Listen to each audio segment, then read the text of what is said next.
We're here today on RealAgriculture.com. We're with Herb Locke from Farmsense Marketing. Welcome today, Herb. Good afternoon, Sean. Okay, Herb, we're going to talk about the cow-calf operator. There's a big question in the marketplace right now with the increase in value of calves this fall. Are we going to see more heifers being retained? What's your opinion on that?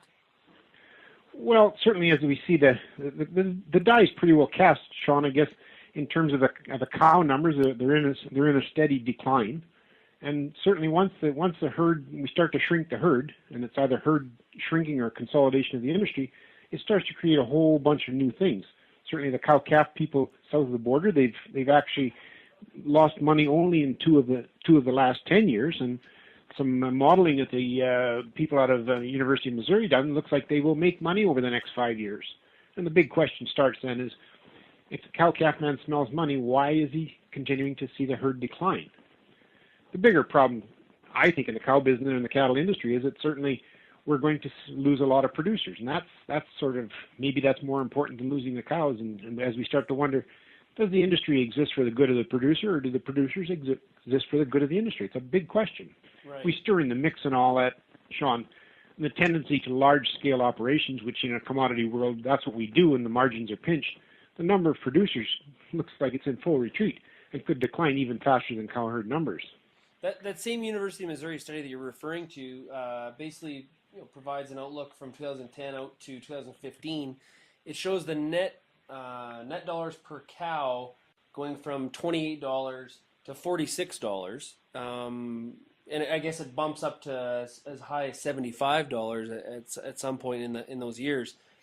If that there is some money there, how do we get more people to get into the cow business so that we can get the cow supply back up? Well, maybe, I mean, as we say earlier, once the current model, Sean, we clearly have less cows around, and as the university says, we're going to have less cows right out for the next 5 years. So obviously the supply of beef is declining. There is no way that you can change in the short term. You can't seed more cow acres. So we're going to have a lot less beef in this country. And that, sort of raises a whole bunch of questions. But what's going to attract and make the cow-calf guy increase? The first thing probably it has to have, we've got a certain element and sector of our ranching industry, Sean, that has gone away from cows.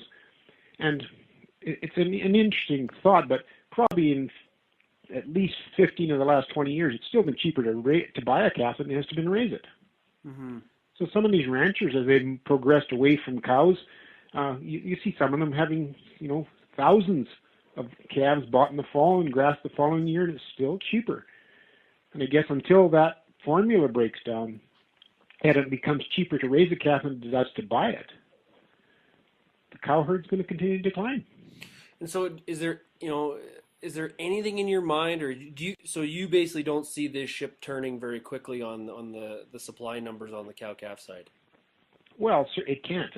We've got a cow herd that's getting a little old, and maybe it's the producers getting long in the tooth as well.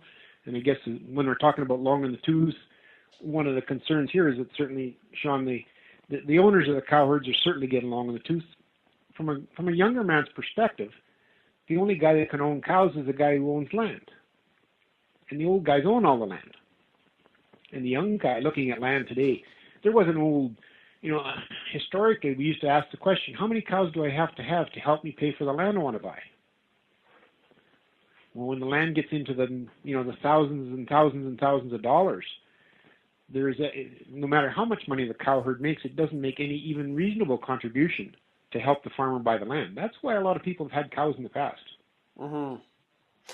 Herb, you know a lot of people that are in the cow-calf business. Do you think that one of the issues that we're kind of struggling with here is that the younger generation doesn't necessarily have the romantic view of the cow-calf business that maybe their parents did? Well, I think they're a little, their lifestyle, the lifestyle doesn't appeal to them because, I mean, it's such a huge bounce to own a lot of land just to have a few cows.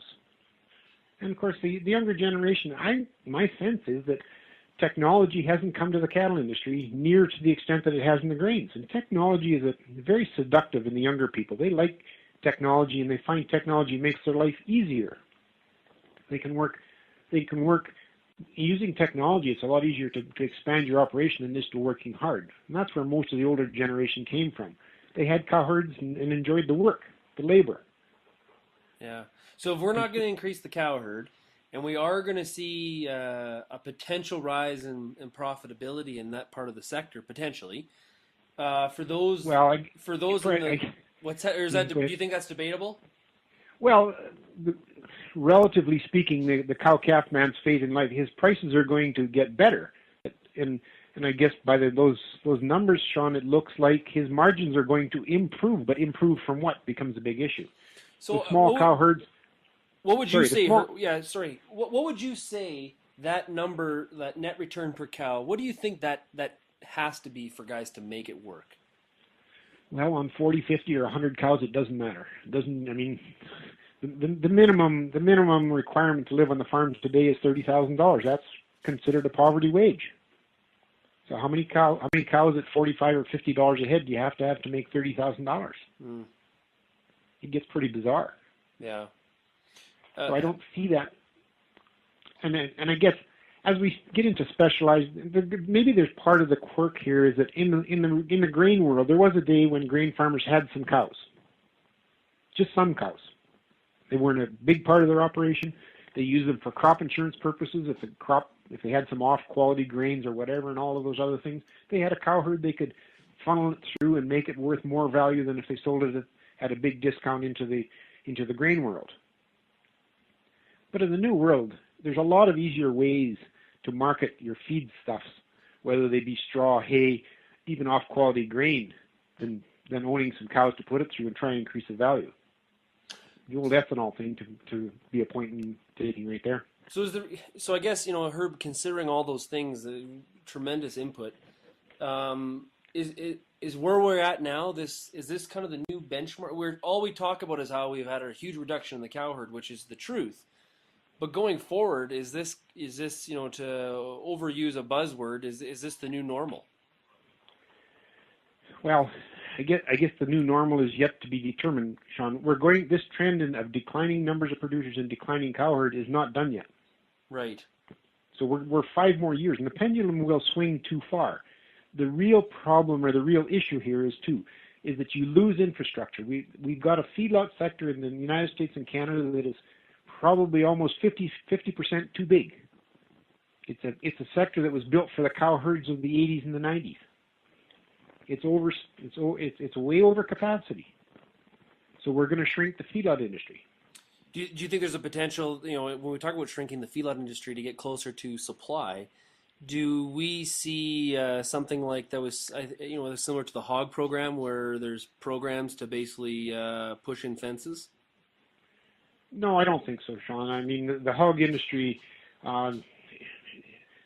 there are other examples, but typically when the government moves into and spends a whole pile of taxpayer money to downsize an industry, it usually doesn't work.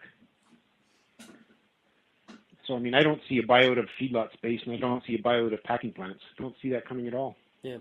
So, Herb, just to wrap up, to get back to the original question, do you think more guys are going to hold back heifers this year, or are we just going to kind of strike while the iron's hot and move the calves like we originally had planned? Well, it looks to me, typically the cow herd guy is going to need to make some money. He didn't make money last year. He's going to need to make some money. He may have to harvest or send to market those big 950-pound heifers that are now bringing $1 a pound. Even if they are bred, Sean, they become pretty expensive cows. So they look to me like they're going to go to town.